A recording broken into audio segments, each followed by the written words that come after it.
What's up, guys? Rick here with your DFS preview for the Mayakoba Championship, the Worldwide Technologies Championship at Mayakoba, not to be confused with the Mayakoba Classic, not to be confused with the OHL Classic at Mayakoba. No, I guess they all could be confused because it is the same tournament being held at the same course, but it's basically changed names every single year. Quick couple of items out of the gate here. Number one, if you saw a video that I released last week, we are full steam ahead on creating season-long fantasy golf that very much replicates fantasy football, right? Weekly, with waiver wires and trades and setting your lineups and all that fun stuff. So I'm going to host it. So I want to be clear. I'm hosting like 5 leagues. There's gonna be a lot more. You might get in some of my leagues, you might not, but there's going to be a lot of opportunity to play competitively within the community. So I'm going to host mine on Fantrax. I've offered up a template to people on how to get involved with this. If you want to get involved, there is a very, very simple Google form that you can fill out that will enter your interest. I'll put the link in the description so that you can click through. It'll take you like 5 seconds to fill this out. It's just going to ask you your name, your email address to get in contact with you.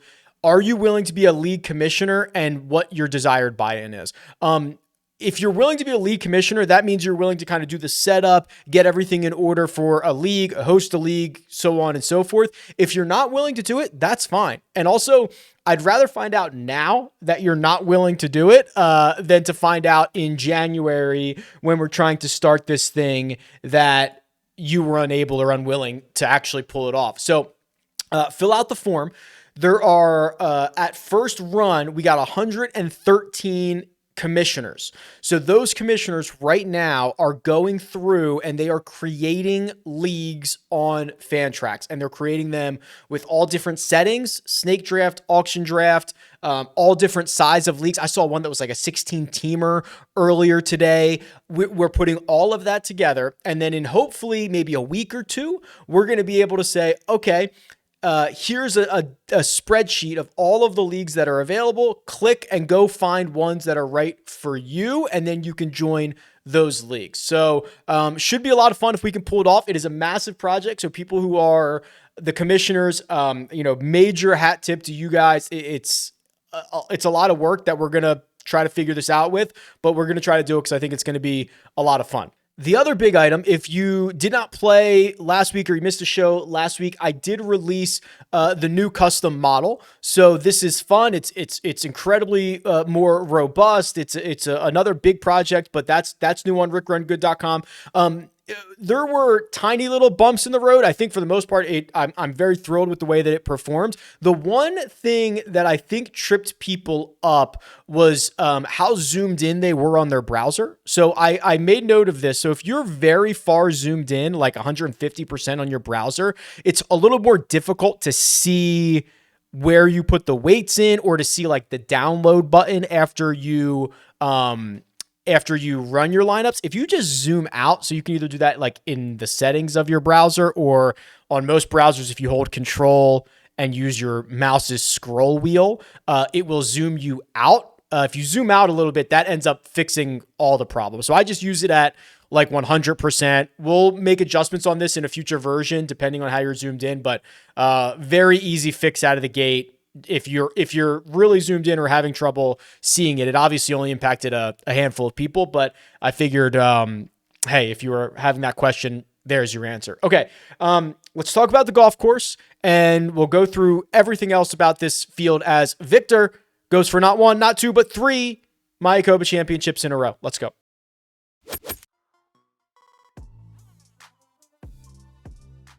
El Camaleon. Yes, we're going to Mexico. This resort is great, by the way. We stayed near this resort, not this exact one, but we saw just splendid stuff. Anyway, here's what we've got. We've got decent course history because we've been here for a while, and it's actually a pretty strong field, all things considered, right? You've got Victor, you've got Morikawa, you've got Scotty Scheffler, you've got Tony Finau. All good there. Over the years, the most correlated stat to success around El Camaleon is driving accuracy. There are only 4 other courses in which driving accuracy has been more important than at El Camaleon. I think we can lean on course history quite a bit, right? We're going here the same time of year. We're getting a similar type of field, and the course we've got enough data on. We can lean on course history, but you'll see as far as the rankings go, as far as the model goes, accuracy is really the only thing that stands out here.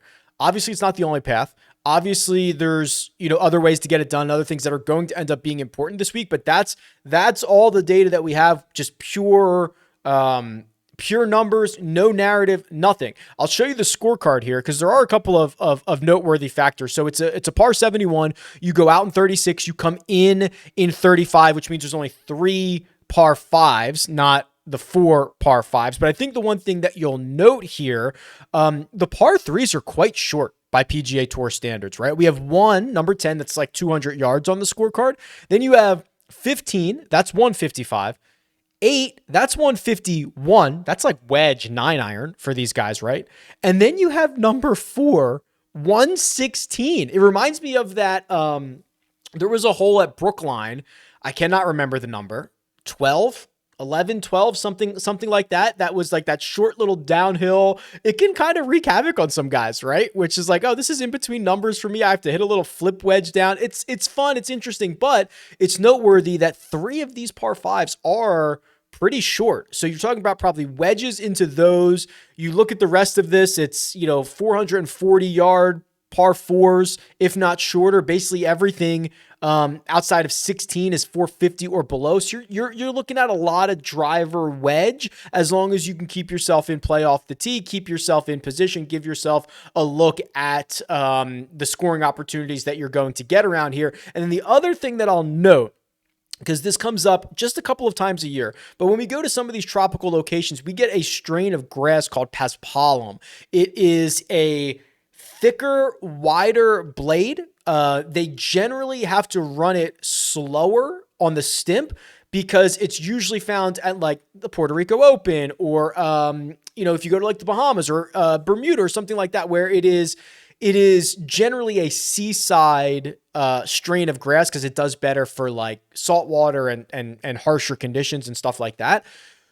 The problem is we don't usually get putting stats for those events because they're usually events that are outside the United States, and they're usually events where the PGA Tour does not take shot links. So we can look at paspalum history, which is what I'll do here. If you go to the Holy Grail and you look at, I don't know, last 5, you go back to 2019 or whatever you want and click on paspalum, we can find the best players in this field on the surface, but we're not always going to get the strokes gained putting data. You'll see the only place that we have recently paspalum putting data is the PGA Championship in 2021, which would have been Kiowa, right? A seaside course. So what you could do is you could look at guys that play well on paspalum and kind of say, okay, maybe they putt better on it. It's a little bit of a stretch,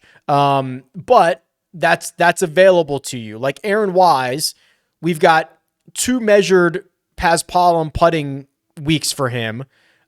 He's gained strokes putting in both of those, but he's got other good results on paspalum, which is like, okay, he's probably putting well. So we're taking a little bit of a leap there, but I did want to cover that because it's likely to come up many times this week.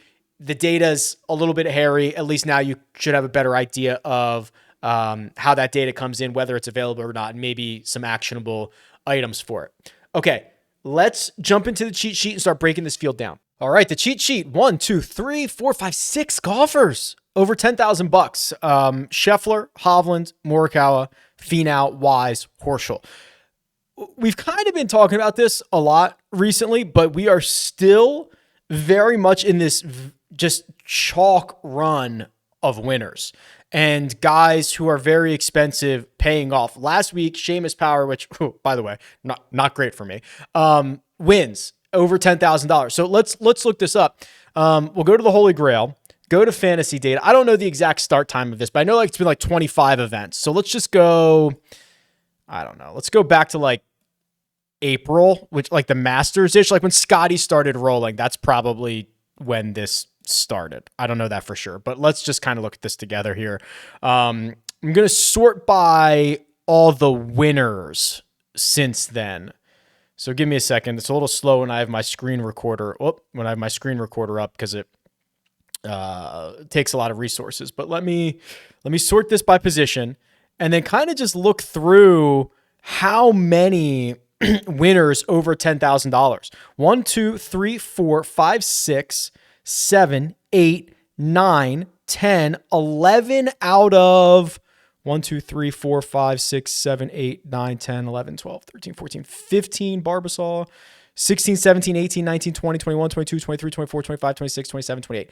11 out of 28 winners going back to April 1st have been over $10,000. That doesn't even include, I mean, Ryan Fox on the European Tour last week was over $10,000. Or excuse me, not Ryan Fox, Jordan Smith. He won. It's just an unbelievable run. We've kind of been documenting this with guys who are 20-1 or shorter. They're winning at an incredibly disproportionate rate. Guys over $10,000 are scoring points like they've never scored before. They're winning golf tournaments like they've never scored before. Last season, actually, that was the stat that I did before. It's like last season was crazy in terms of chalk winners, and it's seemingly not slowing down anytime soon. I have my reasons for it. I think it is. These guys are really good, and also all the live guys that were kind of in the middle of the board have kind of, I don't know. I don't know what the deal is, but it's crazy the amount of guys that are winning in the 10K range. So we've got 6 of them this week, and I think there's a pretty clear delineation. As high as I am on Aaron Wise and Billy Horschel, kind of longer term, specifically Aaron Wise, it's a big 4 here. It's Scotty Scheffler, it's Viktor Hovland, it's Colin Morikawa, it's Tony Finau. I think we can spend at least a hair of time on each one of these guys. So let's start with Scotty. Similar story here for Scotty. Doesn't play particularly well at the CJ Cup, and it's because he lost 7 strokes in the short game categories. The putter, that was the first event in which he switched to that prototype Scotty Cameron, didn't help, right? That was actually his worst putting performance going back to the 6 strokes that he lost at the Tour Championship in 2021. So over a year ago, not the most recent Tour Championship. So we are very much mired in a Scotty Scheffler putting slump. The good news, I suppose, is that the ball striking is elite levels, right? I don't know how far we want to go back here, but I imagine he is probably one of the best ball strikers in this field over the last 50 rounds, over the last 24 rounds, even with these putting woes. So really, it's kind of a simple equation. When Scotty putts again, he's probably going to win again. Right? Or come very, very close to it. If I were you, I would look up Scotty's history on PrizePicks. And when I say if I were you, I might as well just do it right now. We'll look up his history on PrizePicks. It's not going to give us, obviously, the strokes gained metrics the way that we want them, the putting metrics. But if he's had success on PrizePicks, we can kind of make an assumption that it is not the worst surface in the world for him here. Let's just sort by, yeah, I mean, he's been Scotty Scheffler, right? He actually only has 3 starts on PrizePicks. T18 at this event in 2019, 4th at this event in 2021, and then the PGA Championship T8 that was at Kiowa. So yeah, it's really good. I just think we're obviously going to, like, I'd prefer to be early than late on Scotty, right? With this class of field that we have here, or at least the top-heavy nature of it, with Viktor Hovland going for his 3rd victory in a row, Colin Morikawa, Tony Finau, I imagine Scotty's the odd man out here. You know, when we get to the Wednesday live chat, 3 p.m. Eastern time, RickRunGood YouTube channel, we'll know how popular Scotty's going to be this week, but I could see myself getting to Scotty pretty easily in some of the game theory formats. Victor's next, and Victor's great, right? So this is obviously a great course for him. He's won here twice in a row. He's played 2 events this season. He's got a T5 at the Zozo, a T21 at the CJ Cup. Both are fine. The always lurking questions about his short game have been put to bed recently, right? He has lost strokes just once in the short game categories over his last 7 measured starts. He's gained strokes in putting in all of them. He's lost strokes around the green twice in his last 7. So I think he's kind of silenced that a little bit, right? The approach play has been a little bit inconsistent. But we know long-term he is literally one of the best to ever do it. Now that is a very small sample size when you compare, Victor to like, Tiger, Dustin Johnson, or, Justin Rose or Jason, like guys that have just a ton of unbelievable stats, but like Morikawa, Zalatoris, Victor Hovland, it's very early in their career, but they are elite ball strikers in the game, at least in the strokes gained era, in the shot link era. So I don't think you're going to have any concerns here with Victor. I imagine he's going to be quite popular. The guy that I'm just big buying on is Colin Morikawa, right? I mean, this is a guy who was great at the President's Cup. He's the probably best iron and approach player in the world. He's got a really sour putter that's lost him 12 strokes over his last 8 competitive rounds, but he is capable of doing this and gaining 5 and gaining 6. So no concerns there. I hate to be so bullish on all of these guys, but Finau is next, and Finau is so good, right? Don't forget that this is the first time we've seen Tony Finau since the President's Cup, and it's the first time he's going to debut in this season. 2 wins at the end of last year, a T5. He's fixed the putter. The putter's phenomenal. The upside, what you love about Tony Finau is the upside. There are very few golfers who have gained 17 strokes in a single event at all last year. He did it 3 times, and he's done it 3 times in his last 10 starts. I mean, it's really kind of unbelievable upside stuff. So when I look at this 10K range, it's pretty clear. I'm going to let kind of ownership and game theory dictate this a little bit. If I'm looking to be a little bit different, I think you can go to Scotty. I think you can go to Colin. Guys that all you're asking for are their putters to bounce back. I think Tony Finau being $1,000 cheaper than Scotty Scheffler with the track record, the 2 top 16 finishes here in his last 4 years, I think he's probably going to be quite popular. I'll be interested to see what the industry does with Wise and Horschel. Horschel's got a good record around here. Wise has a great record around here, and Wise is if you've been following this for a year or 18 months, it's the same story. He's fixed the putter. He's gaining a ton of strokes in that area now. He's still one of the better tee to green players in the world. It's showing up in the results. He's going to break through and win eventually. I don't know when, I don't know where, but he's getting a lot of my investments, whether it's here, whether it's in finishing positions, whether it's in the Jock market, whether it's whatever. I'm just heavily invested in this guy's future. And I'm going to continue to be until this stat profile kind of proves otherwise. And when you look at what he's done in Mayakoba, you saw it on the cheat sheet. If you're watching on YouTube, if you're listening, I'll just describe it to you. 3 of the last 4 years are top 15 finishes. T10, miscut, runner-up, T15. That's the trend for Aaron Wise. So really exciting stuff coming out of him. I don't know if he's going to win this week. I think he's going to win soon, which is probably what I said at this time last year.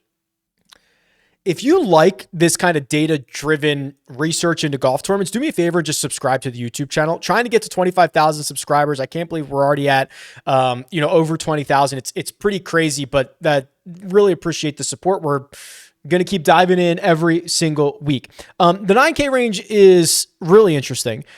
We've got guys who are playing well. We've got some stat entities or little nuggets that I want to share with you guys. So it starts with Taylor Montgomery, who, if you are looking at the global version of the cheat sheet, you are seeing nothing but green across the board. It's 8 straight weeks inside the top 15. I'll say that again. 8 straight weeks inside the top 15. It's almost unheard of, right? To be playing that well for this long. Now, some of that does go back to the Korn Ferry Tour last year, but his 4 starts on the PGA Tour are half of that. Yes, he is likely to regress with the putter at some point, because right now, the 4 events that we have, if he were to be that good of a putter, plus 4.7, plus 5, plus 5.8, plus 11, he'd be the greatest putter on planet Earth.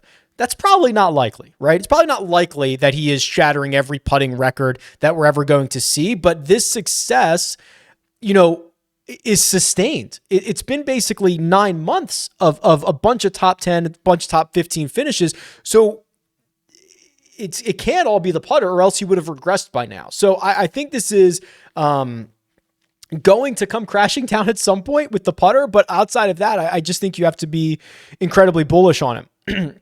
Mav McNeely, I'm interested to see what the industry does here, because he opened up at like 18-1 on DraftKings Sportsbook, which was shorter than Colin Morikawa. Morikawa immediately got bet down to 18-1, which is reasonable.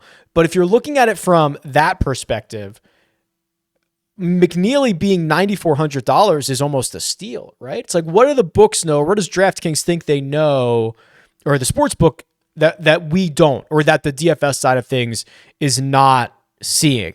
Because McNeely at $9,400 compared to his odds is kind of a little bit of a steal. The guys that I'm more interested in, the three that I'm most interested in here, I think in the 9K range, are Tom Hoge, Jason Day, who will deep dive, and Brendan Todd. There's a lot to unwrap here, but if you're into this, that's why you're here. So let's look at Hoge. Hoge slumped last summer. Was it last summer? Right. And basically till the end of the season. And it was really horrible play. He missed like 6 out of 7 cuts in a row.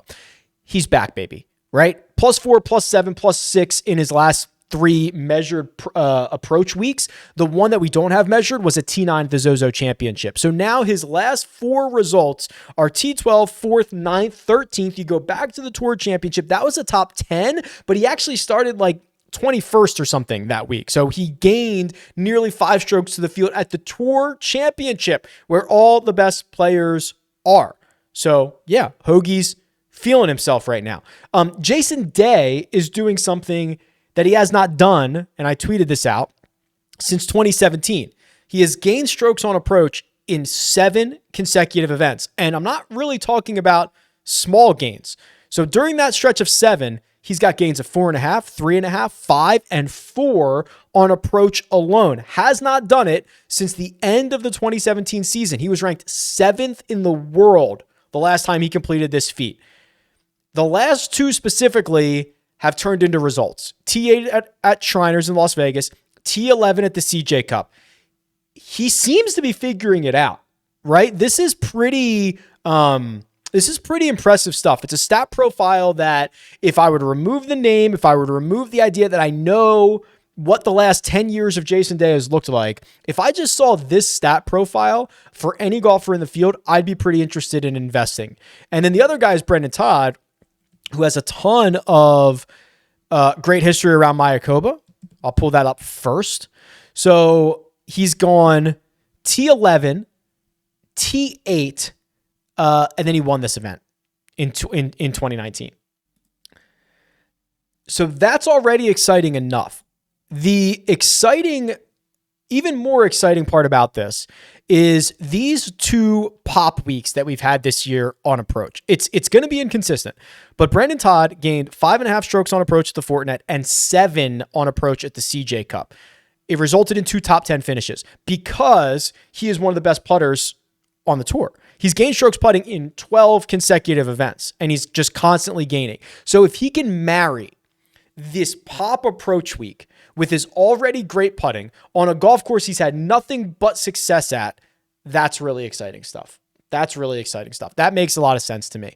So Brendan Todd hanging out there at the bottom of the 9K range is certainly going to be someone you have to consider. What to do with Brian Harman? Brian Harman, I believe, is one of the more interesting golfers in this field for a couple of reasons. Let's break down the Brian Harman dilemma here. He's $8,900. Brian Harman, on paper, should be perfect for Mayakoba, right? Keep it in the fairway. He's not particularly long off the tee, but he's probably driver 9-iron, where most guys are driver wedge, and there are a couple of shorties, and these short par 3s are not going to be too difficult for him. And his results coming in are splendid, right? This is 7 events in a row in which he's made the cut in each of them. His last 3 are 3 top 25 finishes. He had the T3 in Memphis and the T6 at the Open Championship all during that stretch. This is really, really good stuff. So what's the problem, Rick? The problem is this event is not played on paper. And he has been horrible in Mayakoba. This is going to be his 10th, 1, 2, 3, 4, 5, 6, 7, 8, 9. This is going to be his 10th start in Mayakoba. His best finish is a T26. He's missed the cut 3 times. He's consistently losing strokes to the field. A lot of 50th and 60th and 70th place finishes. Nothing really that jumps off the screen at you. So this is the most interesting guy on the slate. I think it's a lot of, do you trust recent form and course history or course fit, or do you look at, say, 9 trips to Mayakoba? Maybe this is a course that doesn't fit his eye. Maybe there's something else going on here. You could short him. Dare I say that works? I shorted Seamus Power last week in the Jock market. That worked out absolutely horribly because he won and got the full $25 a share payout. I shorted him at $7, $8, $7 or $8. So that backfired on me, but you could short somebody, or you could buy. If you bought shares of Seamus last week, you were great. If you bought shares of Thomas Dietrich, who we'll talk about in a second, you made $12 a share. Kevin Yu, who actually, outside of the Seamus Power stuff, I was pretty high on Dietrich, very high on you. Ben Griffin modeled out great. Justin Lauer, like everything else but Seamus Power basically worked out last week. And if Shank and Shelton would have figured their stuff out on the weekend, I could have probably overcome that Seamus Power short. This is stock market DFS. So you can buy, sell, short, trade shares of golfers. We do a power hour every Wednesday night, 8:15 p.m. Eastern time, that we go through the live trading, but you can put your bids in now. You can put your shorts in now. You can do whatever you want. The code you're looking for is Rick. There's a link in the description. You can get your $100 deposit bonus, and you can do better than I did last week. Dietrich, okay? $8,800, which I believe is a significant price decrease from last week. He was like $10,000 last week. 10.5, yeah. So the roll continues. A runner-up finish at the Bermuda Championship at $10,500. Now he is $8,800 and continues to play well. I get that this is clearly a better field, but it's really only like 4 guys at the top better. Right? I mean, could we argue that the way Thomas Dietrich's playing right now, he's a top 8 player in this field? Could we argue that? Could we argue it? Is he better than Billy Horschel? I don't know. Is he better than Tom Hoagie? Maybe. Is he better than Matt McNeely? Probably. Right? So I think you could argue it's a pretty good price on Thomas Dietrich, who's been absolutely phenomenal, $8,800. I think the rest of the AK range just kind of worries me in general, right? You have Keith Mitchell, who I love the way he drives the ball. It's not really turning into results. He's got a bunch of like 30th to 60th place finishes. He's not been good at this event. His best finish is a 56th, right? I mean, it just hasn't been good, losing a lot of strokes kind of. Well, we don't know where he's losing them, but it's likely the accuracy off the tee, right? If that's one of the big things, he's a little bit better than average in terms of fairways gained, but he's where he picks up most of his strokes off the tee is via distance. Andrew Putnam was the other one that has quietly been playing pretty well. I'm going to loop kind of Putnam into like the 7K conversation, because if you go to the power rankings and you look at the last 36 rounds, just raw strokes gained, all the players in this field all over the world, last 36 rounds, Tony Finau's the best. Tony Finau and Taylor Montgomery, the only 2 golfers over 36 rounds to be gaining more than 2 strokes per round. Montgomery well over that, 215. Finau even more over that, 2.44. Then you get a couple of guys in the 7K range. So Robbie Shelton is 3rd. Let's look, and unfortunately we don't have the strokes gain breakdown from last week, but let's just look at Robbie Shelton's rounds last week, because I know the first 2 were really good, and then his Saturday was not, and we'll look at what he did on Sunday. Where is Robbie Shelton? Here he is. Yeah, I mean, he gained nearly 8 strokes over the first 2 rounds, lost 1.8 on Saturday, and lost 1 on Sunday.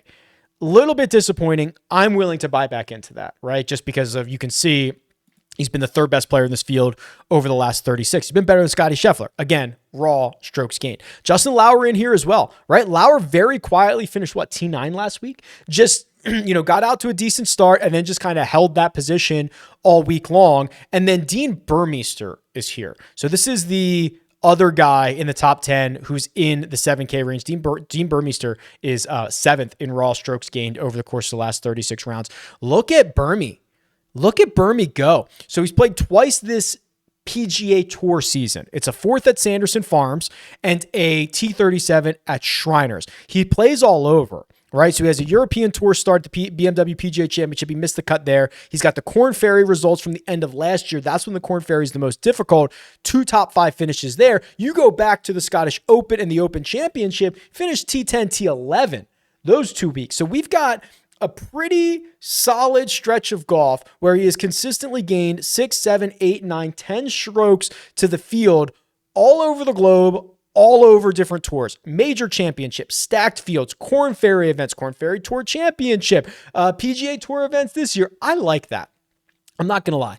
I like a game that travels. There's this weird thing that like, when you just get dropped in a field, I don't care if it's a major or a Korn Ferry Tour event or a weaker PGA Tour, like it doesn't matter. You go out and you beat the guys in front of you. And some guys that's hard for. And it's hard to do it consistently. And sometimes you'll see, okay, they play well in weaker field events, but they can't figure it out in majors. Or some guys are like really good in majors, but they can't figure it out in other situations. It's just whatever field you put in front of Dean Burmeister, he seems to play well.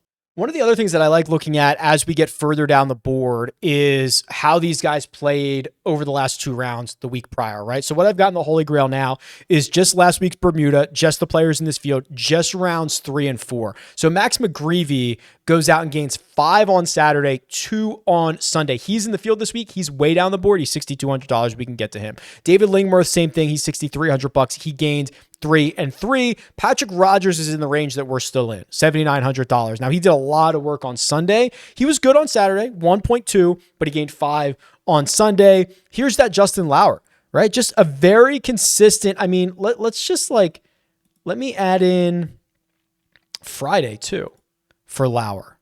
Yeah, I mean, he just gained every day, didn't he? Yeah, look at that. I mean, Justin Lauer goes 3.7, 1, 2, 2. Gains every day, at least a stroke every day. Gains 2 or more in 3 of the 4 rounds last week. Combine that with the already great play that he had. That was a very quiet, impressive week from Justin Lauer, and I don't think anybody cared about it, and I don't think anybody noticed it, and it was just solid, which is what he's been up to.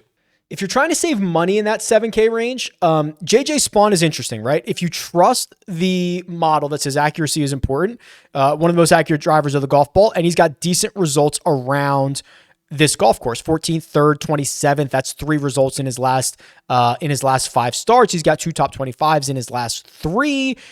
The other one would be Joel Dahmen. So let's go back to the Holy Grail and go back and look at this Paspalum argument. Do I still have this loaded up or no? I might still have it. Yeah, I do. Okay. So when you sort just pure strokes gained on Paspalum, Joel Dahmen's pretty high up there. In fact, there's only one golfer, Emiliano Grillo, who has been better, who has played more rounds than Joel Dahmen. Joel Dahmen's got 33 rounds on Paspalum, 1.53. Emiliano Grillo has 48 rounds on Paspalum, 1.59. Impressive stuff. So obviously one of Joel Dahmen's wins comes on Paspalum. That was a victory at the 2021 Corrales Punta Cana Resort and Club Championship. But look at these other results. You know, a bunch of top 25s, a T12, a T6. That T6 was in Mayakoba. T20 in Mayakoba. Made the cut last year in Mayakoba. The only event he did not play particularly well, I guess, was the 2022 Punta Cana, in which he withdrew. But at the time he withdrew, he was gaining strokes to the field. I don't remember that one specifically. I don't know if he hurt himself or got sick or anything like that. But he's never lost strokes on Paspalum in 3, 6, 9 events. I think that might be something, right? And maybe it's not Paspalum. Maybe it's just weaker fields and windier areas or tropical areas or whatever. But I think that's something. Okay, the 6K range. How popular is Kevin Yu going to be? Right? And probably rightfully so. $6,900 and got everybody all the money last week. right? A third place finish. We don't have the ball striking breakdown, but I imagine just based on his DNA that it was probably pretty good. We've been talking a lot about this kid, and he's putting up good results, and he's still in the $6,000 price range. I think he's going to be popular, and I think it's well warranted. The other guys, so Z Cheng Dao, I'm going to change his name in the database. He goes by Marty Dao now. So here's Marty Dao. Had a good week last week. I'll change this for him in the database here. So T17 last week, that's his best finish of the season. He had a T21 at the Fortinet. This is a really high upside, exciting kid, right? He won in July on the Korn Ferry. He had a third place finish in a playoff event in the Korn Ferry last year. And he started off his PGA Tour, full-fledged PGA Tour career this season with 3 made cuts in 4 starts, 2 of them with top 25s. I think that's worth consideration at $6,900. We talked about McGreevy at 62. Before I pull up his stat profile, what I remember about Max McGreevy is he did this before, where he popped off and finished, let's call it a top 5 in an event. And I don't think there was any evidence leading into the event that was coming, and I don't think he did anything after that. Let's see if I'm right, because I think he just might be almost like a Garrick Higo, where he just pops up and it's impossible to predict and it's impossible to know if it's going to keep going. But let's see. That's my hunch on McGreevy. Let's find out. Pretty darn good hunch, Rick, because here we go. Here are his starts dating back to the Canadian Open. Missed cut, T13. Missed cut, T5. Missed cut, T8 in Bermuda. It was almost a 3 missed cut top 15 pattern, wasn't it? But he missed it. He missed it by a week at Shriners. So as exciting as this is, the idea of getting a guy who's $6,200 coming off a top 10, I'm excited about that. But do you think this is predictable? I don't know. He played the weekend phenomenally, absolutely phenomenally. If that's enough for you, he's only 6,200. I don't know. I might have to do a little more research. I might have to find out. I might have to determine how risky I want to be on Max McGreevy. But you now know the stats and you can make this decision for yourself. Who else in this $6,000 range would be interesting? Well, let's just do it like this. Let's just sort the 6K range by total strokes gained over the last 36. Augusto Nunez is about to drop out of this, right? He's got, he's got an event that's pacing him, and he's about to drop out of this. Michael Kim also on his way out of this as well. Guys that are on the trajectory upwards. Brandon Wu, 6,900. It was good to see Harry Hall at least make the cut in Bermuda, right? He's starting to figure it out. How about Aaron Baddeley? I think we might have talked about him last week. I don't know if it was here or maybe on the live chat, but he's been playing much better. And I think he might have gotten a little too much shine in Bermuda to be super under the radar this week. But this is now 5 straight events in which he's gained strokes. T6 in Bermuda, T36 at the Fortinet. Then last year's playoffs for the Korn Ferry were T37, T28, T46. He's playing much better. And now you get him back this week in Mayakoba. Does anybody else stand out here? Not particularly, right? Just kind of looking through. I don't think so.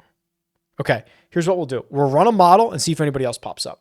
Okay, custom model, RickRunGood.com. The new model, I love it. I love everything about it. I hope you guys are enjoying it. The feedback I got was splendid, so thank you very much for that. There's obviously much more to come on the website and on the model and on every other tool because I want to make it the best, and that's my goal. So, boy, okay, we got a lot to talk through here. Let's start, do the last 36 rounds. Now, what do we know? Let's start with course history, right? Let's just go to El Camaleon and put on 10. And then what we will also do is we will go to putting and we will put on, well, we don't have the putting. Okay. So, oof, almost duped myself. I forgot we don't have the putting for,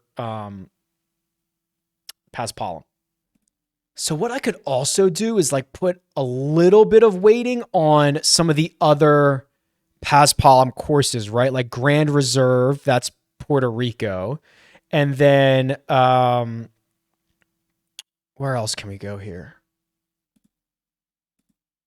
Could do Corrales, right? So we've got like 10 on El Camaleon. We've got 2 on Grand Reserve. We've got 2 on Corrales, just to kind of give us a little more of that PrizePicks exposure. And then we will do driving accuracy for 12, which we think is pretty important. And then what I'm going to do is I want to do strokes gained approach last 36. Let's put like 20 there. And then let's do strokes gained putting for last 24. Put 20 there. I'm kind of getting a little freaky here. So I've got 34 remaining. Oh, you know what I could also do? Let's do these short par threes. So let's put, so par threes from 125 to 150. Let's put like 10 there, right? It's kind of unique that they have that. So we've got 24 left. Where do I want to put these? Let's put 10 on birdie or better. And our last 14 on fantasy points gained. I'm going to want to mess around with this on Wednesday. Let me just save this real quick. I'm going to save this as Mayakoba 2023 season. I work in seasons. So I'm going to save this so I can bring it up on Wednesday. I'm going to want to mess around with this. But right now, my number one golfer is Tony Finau. Probably no surprise. Well, no surprise. Look at the next 3. Look at the next 4. Look at the next 8. Brendan Todd is 2. Love it. Emiliano Grillo, 3. Gets a lot of love for recent putting. Gets a lot of love for longer term approach. Gets a lot of love for those PrizePicks courses, right? Pretty good. Andrew Putnam's 4th. Remember, I looped him into the 7K range and I said quietly he's been playing really well. Robbie Shelton's 5. No problem going back there. Thomas Dietrich is 6. The thing that Dietrich struggles with is fairways. You can see it. It's red over here. Everything else very, very good. 109th in driving accuracy. Tom Hoagie, 7. Justin Lauer, 8. Beautiful, beautiful. Scotty Scheffler, 9. And that's with the knock on the shorter term putting, 89th in short term putting. Everything else, though, pretty stellar. Then Mark Hubbard's 10th. So Mark Hubbard, disappointing miscut for a lot of people last week. I avoided that one. Didn't avoid the power stuff, but avoided Hubbard. A couple of notables. Victor Hovland's 13. Aaron Baddeley's 12. Billy Horschel, who's $10,000, is 17th. Oh, I didn't talk about Will Gordon, and I probably should have. Will Gordon is 18th on my list. That was one bad round last week, wasn't it? He's been playing great. Played great for, I think, 3 rounds. Had a horrible Saturday, 76 or something like that. These guys like Shank, who I don't think is in the field this week, but Will Gordon, Robbie Shelton, feels close, doesn't it? They feel pretty darn close. So I want to mess with this. This is not a model I'm super happy with. I don't know. It's just really random and just kind of off the top of my head. I'm okay with it, but I think I'm going to want to mess around with it on Wednesday. So I'll see you at the live chat, 3 p.m. Eastern time, Rick Run Good YouTube channel. Obviously more content coming this week. If you haven't signed up yet to either participate or be a commissioner in the fantasy leagues, that link is in the description. So looking forward to getting that off the ground. But for now, hey, tweet me at Rick Run Good, leave a comment below. Best of luck, and I'll talk to you guys soon.